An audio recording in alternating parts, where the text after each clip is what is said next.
Well, look what the wind blew in. So you want to learn about the music business, huh? All right, let's get started on REN 101.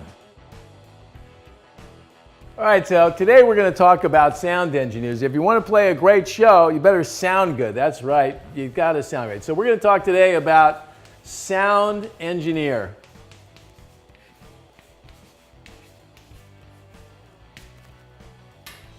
Okay, so when you go out on the road and you're taking your act out there and playing out in touring dates, if you're in the business of music, making your music sound great is an important element of it.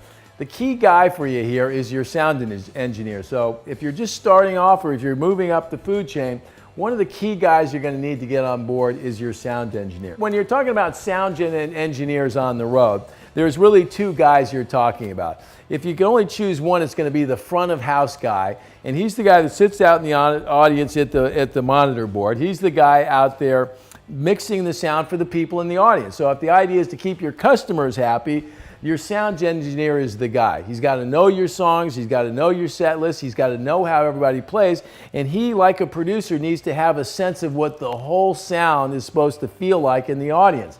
So that's a key guy. If you're a little bit further up the food chain, you might be able to afford a monitor engineer. In the old days, if you went to a big rock show or a big pop show, there were a bunch of big monitor wedges all around the stage. And typically artists would use them as props, stand up on them, do all kinds of things. But they were there so that the band could hear what they were playing.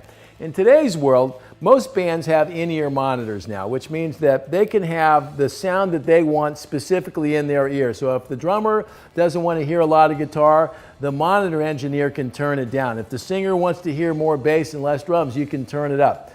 It's a pretty tricky job because now you're trying to figure out what everybody wants exactly the way you want it. So it can be kind of a dangerous job. It can be a little bit like being one of those explosive ordnance guys that are supposed to clear minefields. Something goes wrong, bang, and you're the guy that blows up. If you love sound, if you love mixing sound and making it feel great, this is the job you want to have. Sound engineer. Important gig. He's the guy that's going to represent your sound to your audience.